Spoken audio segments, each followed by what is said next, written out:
여러분, 초대교회는 하나님의 영광이 그대로 나타난 교회였습니다. 그런데 그 초대교회의 영광은 고난을 이겨낸 거예요. 사도행전을 보면 30년 동안 제사장과 종교 지도자들에 의해서 핍박을 30년 동안 받아요. 그리고 로마에 의해서 250년 동안 극렬한 핍박을 받습니다. 그런데 그것을 어떻게 해요? 이겨냅니다. 이겨내니까 흔들리지 않는 견고한 교회로 세워지게 되는 거죠. 누구도 흔들 수 없는 그런 영광스러운 교회가 세워지게 된 거예요. 그래서 여러분, 우리가 지금 내가 어려움을 당하고 힘든 일을 당하고 환난을 당한다 그러면 뭐라고요? 하나님 무슨 복을 주시려고 내가 이런 어려움을 당하나? 나는 이것을 이겨내고 하나님 영광을 경험하리라. 이 믿음을 가지시기를 축복합니다. 오늘 본문도 똑같아요. 베드로가 부활하신 예수님을 만나고 오순절 성령 체험을 합니다. 그리고 그가 믿음이 견고하게 세워져서 그 믿음으로 나면서부터 안진뱅이 된 자를 일으켜 세워요. 그런데 그 기적을 일으키자 수많은 사람들이 환호하고 감사하며 그게 다가왔지만, 그런데 한편으로는 극렬한 핍박이 그때부터 시작되었다는 사실입니다. 여러분, 그래서 영광을 반드시 핍박을 통과하는 거죠. 그럼 왜 어떤 사람이 핍박하느냐? 누가 핍박하느냐? 이 핍박을 어떻게 이기느냐? 이걸 우리가 오늘 배워야 되는 것이죠. 누가 핍박하느냐? 하나님을 제대로 모르고 자기 자신의 잘못을 모르는 사람들이 핍박하는 거예요. 자, 이 핍박하는 사람들이 누구였느냐? 자, 오늘 4장 1절 2절 한번 볼까요? 사도들이 백성에게 말할 때 제사장들과 성전 맡은 자와 사두개인들이, 그러니까 누가 핍박했어요? 제사장과 성전 맡은 자와 사두개인들이 핍박한 거예요. 왜 핍박했느냐? 2절입니다. 예수 안에 죽은 자의 부활이 있다고 백성을 가르치고 전함을 싫어했다, 이렇게 얘기합니다. 여러분, 지금 베드로와 요한이 나면서부터 안진뱅이 된 자를 예수님의 이름으로 치료해요. 그런데 제사장과 성전 맡은 자와 바리새인들은 예수님만 죽이면 끝나는 줄 알았어요. 그런데 어떤 일이 났어요? 아니, 예수님에 따르는 제자들이 예수님이 이미 죽었음에도 불구하고 예수님의 이름을 사용함으로 이름만 사용했는데 기적이 난 거예요. 여러분, 오늘 우리에게도 똑같이 예수님의 이름을 사용하면 그 이름의 능력으로 기적을 일으키는, 기적을 경험하는 우리가 될 것입니다. 그러니까 이 제사장과 사두개인과 성전 맡은 자들이 이걸 싫어한 거예요. 왜 싫어했느냐? 지금 이들은 자기들이 주장하는 것은, 이 사두개인 이 사람들은 뭐냐? 부활이 없다고 주장하는 사람들이었어요. 부활이 없다고 주장했는데 지금 예수님이 어떻게 실제로 부활을 해버린 거예요. 근데 이것을 알았어요. 어떻게 알았어요? 예수님을 무덤을 지켰던 사람들이 제사장에게 가서 얘기해요. 그분이 진짜로 부활했다. 우리가 그것을 보았다.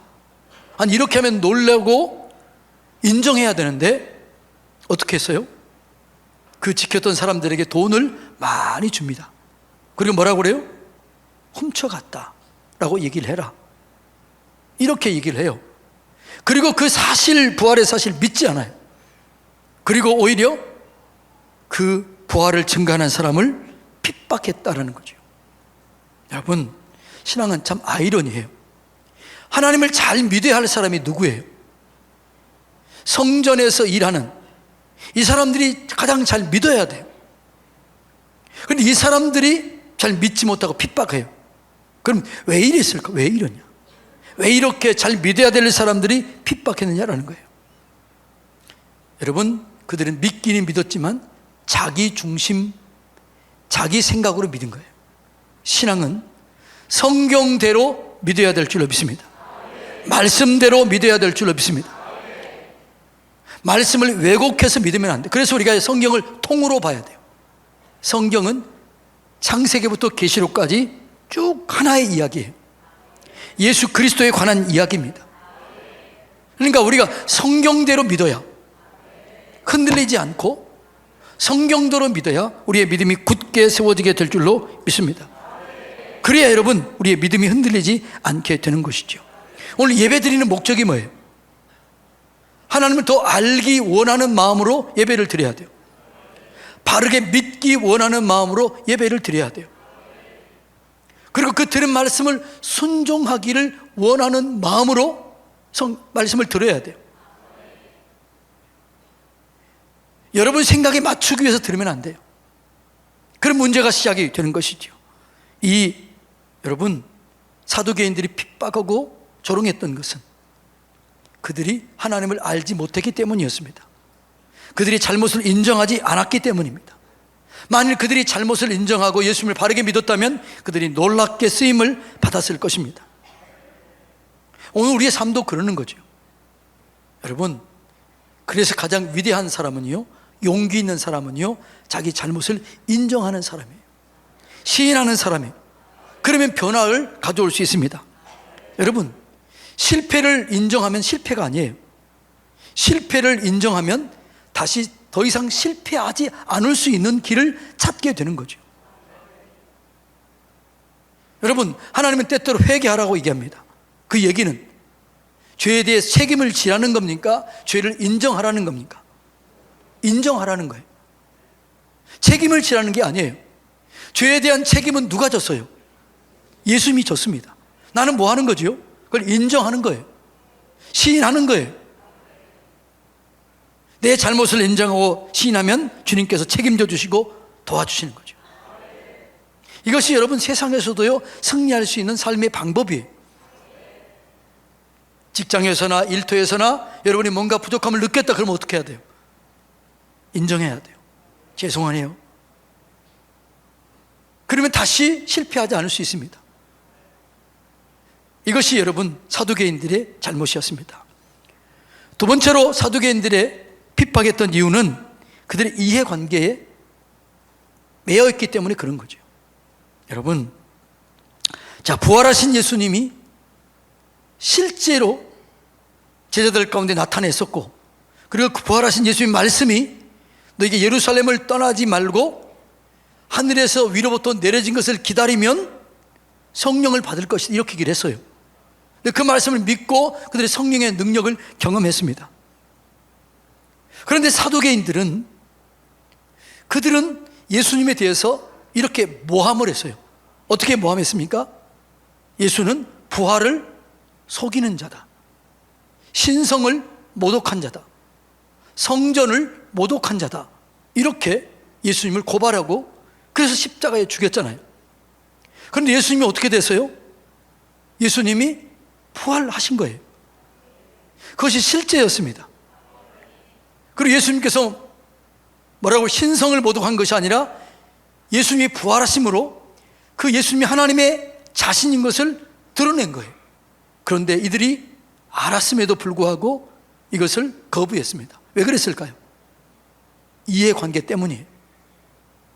그들은 무엇 때문에 먹고 살아요? 성전 때문에 먹고 살았던 거예요. 그래서 그들은 휘장이 찢어졌는데 휘장을 어떻게 해요? 다시 꿰매서 거짓말 했잖아요. 무엇 때문에요? 이해관계 때문에, 자기 이익 때문에 그러는 거죠. 많은 사람들이 사회생활 할 때도 어떻게 해요? 똑같아요. 겉으로는 진리를 포장해요. 진리를 얘기해요. 근데 그 속에는 뭐가 있어요? 이해관계가 있는 것이죠. 신앙은 이해관계로 신앙생활을 하면 영광을 경험하지 못합니다. 내 유익 때문에, 내 이익 때문에 하나님을 이용하려고 하고 교회를 이용하려고 하면 절대로 은혜 받지 못합니다. 하나님을 기쁘시게 하면 하나님이 역사하셔서 기적과 능력을 나타내는 거예요. 하나님을 위하면 가장 귀한 것을 얻게 될 줄로 믿습니다. 그러니까요, 이 믿는 사람들은 점점 믿음이 커져요. 그래서 있는 자는 받아 넉넉하게 되고 없는 자는 있는 것마저 빼앗기게 되는 거죠. 여러분, 하나님을 사랑하시기 바랍니다.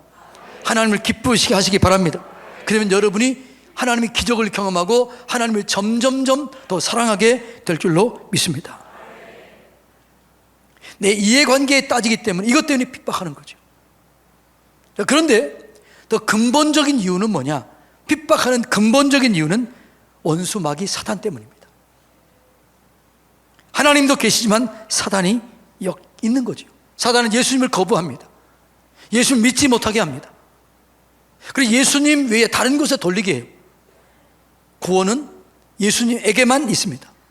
천하 인간에게 다른 이름을 준 적이 없다. 그래서 예수님이 뭐라고 그랬어요? 내가 양의 문이다. 나를 통하지 않는 자는 도적이요 거짓말쟁이다. 예수 외에 누가 구원자다 얘기하면 그건 거짓말쟁이에요. 주님의 얘기예요. 내가 길이요 진리요 생명이라는 거죠. 근데 사단은 왜곡해서요 예수님께 시선을 두지 못하고 여러분 다른 곳에 돌리게 해요. 여러분, 인생의 모든 비극적인 사건, 모든 저주의 사건, 모든 죄의 이면에는 사단이 있는 거예요. 자, 여러분, 이 땅에서 첫 번째 살인한 자가 누구예요? 가인이죠. 근데 왜 가인이 그의 동생 아벨을 죽였을까요? 겉모습은 이거예요. 자기 제사는 예배는 하나님 받지 않고 아벨의 제사만 받으니까 분노해서 죽였다. 이게 우리가 아는 겉으로 본 얘기예요.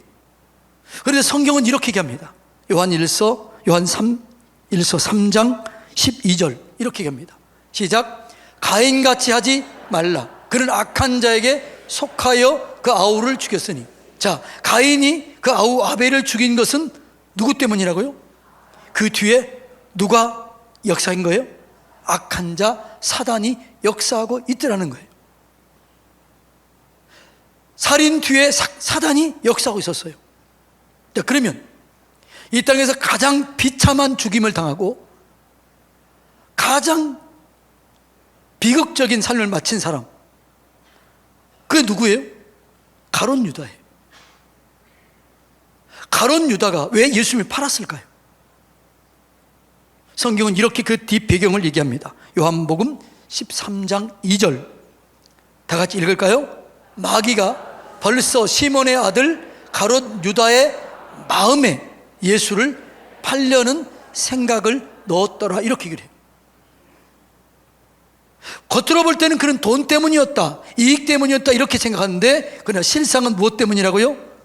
마귀가 팔려는 생각을 집어 넣었다. 예수님을 부인하고 저주했던 제자가 있습니다. 누구예요? 베드로예요. 근데 베드로가 왜 예수님을 부인하고 저주하고 그랬을까요? 겉 얘기는 뭐예요? 두려워서, 염려가 되어서. 이것이 겉 이야기입니다. 근데 진짜 얘기는 뭐냐 그러면 누가복음 22장 31절 읽어볼까요? 시몬은 누구예요? 베드로잖아요. 시몬아 보라, 사탄이 너희를 밀가부릇 하려고 요구했다, 이렇게 해요. 자, 그렇게 베드로가 예수님을 부인하고 저주했던 그 뒷배경이 누가 있었다고요? 사단이 있었다는 거죠. 이것을 우리가 깨달아야 될 줄로 믿습니다.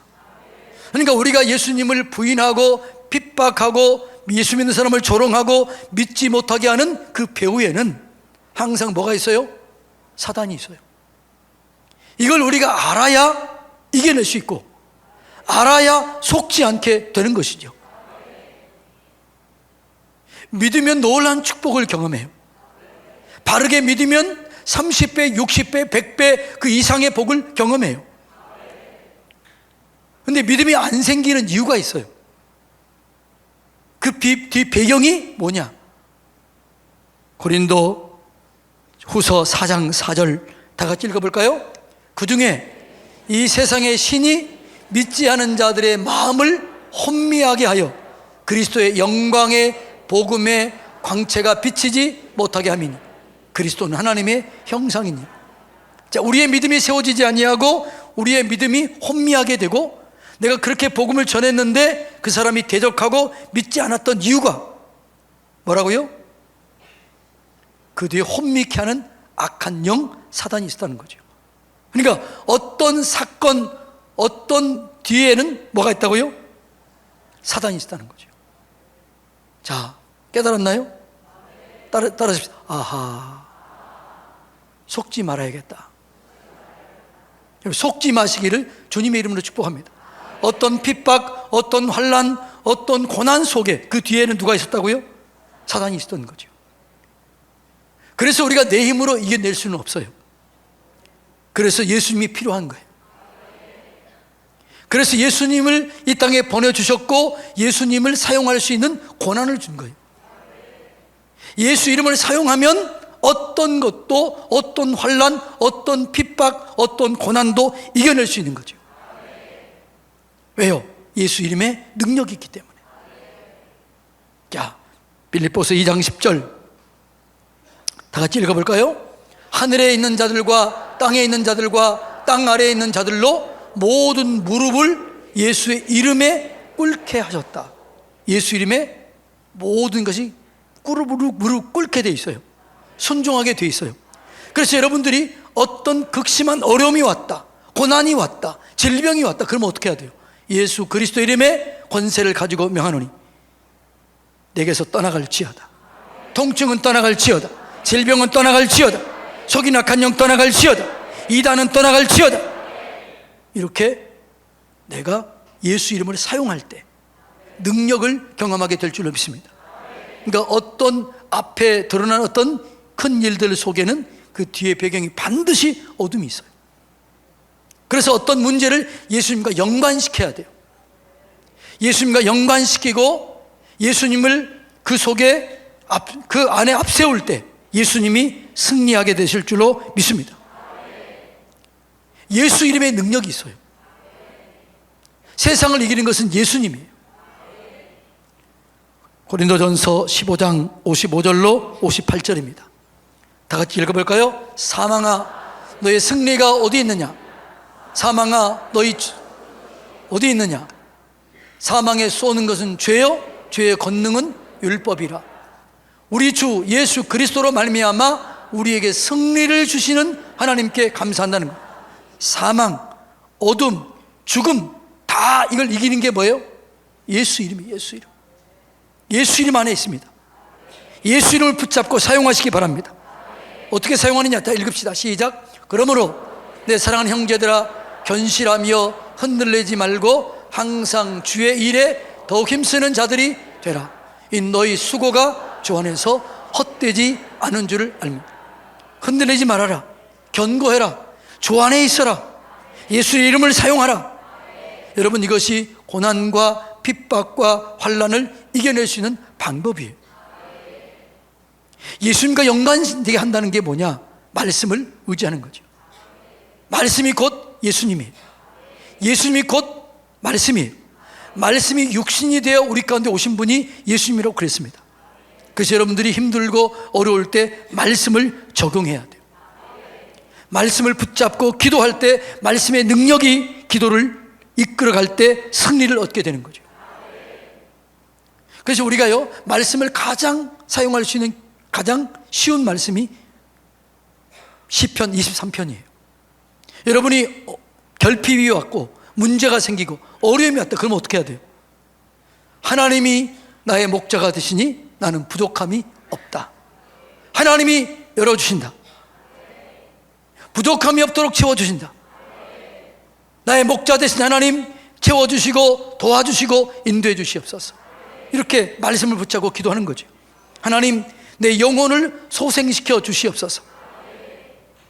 쉴만한 물가로 인도해 주시옵소서. 마음이 불안하고 우울증이 오고 두려움이 오고 염려가 왔을 때 뭐라고 그래야 돼요? 내 영혼을 소생시켜 주시니 감사합니다. 쉴만한 물가로 인도해 주시니 감사합니다. 힘들고 어려울 때 죽을 것 같을 때 어떻게 해야 돼요? 내가 사망의 음침한 골짜기를 달릴지라도 나는 두려워하지 않는다. 주님이 나와 함께 하시기 때문이다. 원수가 여러분을 흔들고 원수가 여러분을 얽어매려고 할 때 이렇게 얘기해야 돼요. 원수의 괴계를 무력하시고 원수의 목전에서 상을 베풀어 주실 하나님을 찬양합니다. 주님 영광 받아 주시옵소서. 그래서 예수 이름으로 선포하고 말씀을 선포해야 돼요. 그럴 때 우리가 이기게 될 줄로 믿습니다. 자, 근데 오늘 설교 제목이 뭐예요? 안 맞나 보네요. 핍박과 부흥이에요. 그런데 우리가 고난이 오고 환난이 오고 역경이 오고 핍박이 오는 이유는 하나님의 영광을 경험하기 위한 것입니다. 사도계인들의 극렬한 핍박이 있었는데, 그런데 어떻게 해요? 핍박 속에서 부흥이 일어납니다. 4절 한번 읽어볼까요? 시작. 말씀을 들은 사람 중에 믿는 자가 많으니 남자의 수가 약 5,000명이나 되었더라. 자, 예수님의 제자는 몇 명으로 시작됐어요? 12명이. 그 다음에 뭐요? 120명으로, 500명으로, 그 다음에 뭐라고요? 3,000명으로. 그 다음에 오늘 보니까 몇 명이에요? 그렇게 말하면 틀려요. 뭐예요? 남자만 5,000명. 그럼 여자가 더 많았을까요? 적었을까요? 더 많았겠죠. 애들은요? 있었겠죠. 그래서 12명, 120명, 500명, 3,000명, 10,000명 이상으로 부흥된 거죠. 야, 여러분, 오늘 여러분의 삶 속에 힘들고 어려운 일이 있다. 그래, 많은 사람들이 그것 때문에 낙심해요. 절망해요. 그러면 저주에 갇혀버리는 거예요. 그런데 우리는 예수님을 연결시켜야 돼요. 예수님은 승리를 주신다. 이미 예수님이 승리하셨다. 그래서 여러분 어려울 때 무슨 복을 주기 위해서 이런 어려움을 주실까? 나는 이겨내며 승리하리라. 영광을 경험하리라. 이게 우리의 믿음이 돼야 되는 거죠. 여러분, 기독교 역사를 보면 가장 큰 핍박이 언제 있었느냐? 네로 황제 때 핍박이 시작됐습니다. 복음 1세대들 하루아침에 200명이나 죽였습니다. 그런데 그것보다 10배, 100배 큰 핍박이 있었는데 그때는 언제냐 그러면 디오클레티아누스라고 하는 왕이에요. 로마 왕이에요. 이 왕은 누구냐 그러면 콘스탄티노스 왕 바로 앞전에 있었던 왕이에요. 여러분, 콘스탄티노스 대제는 어떤 왕이에요? 기독교를 공인한 왕이에요. AD 313년에 로마를 기독교를 공인했어요. 근데 바로 그 전에 약 20년 동안 극난한 핍박이 있었어요. 그리고 그 핍박 다음에 뭐가 있었다고요? 기독교가 공인이 됩니다. 그리고 그로부터 조금 있다가 데오도시우스 황제 때 기독교를 국교화해 버립니다. 그러니까 그 극렬한 고난 바로 다음에 뭐가 있어요? 하나님 영광이 있는 거죠. 자, 지금 여러분의 삶 속에 진짜 힘들고 어렵고 내 힘으로 감당하지 못할 일이 있다. 그래 뭐라고요? 낙심하지 말고 좌절하지 말고 뭐라고요? 영광의 시간이 얼마 남지 않았다. 영광의 시간이 곧 온다. 이것을 믿음으로 고백해야 돼요. 내 힘으로 안 되니까 어떻게? 예수 이름으로 선포해야 돼요. 말씀을 의지해야 돼요. 이것이 여러분 실제예요. 이것이 우리 그리스도인이 누리는 사실입니다. 그래서 핍박 다음에는 반드시 부흥이 와요. 고난 다음에는 반드시 영광이 와요. 오늘 힘들고 어려운 일이 있다 그러면 감사하세요. 그리고 그 어려움 속에 예수님의 이름을 사용하세요. 말씀을 의지하세요. 그리고 승리하시기를 주님의 이름으로 축복합니다.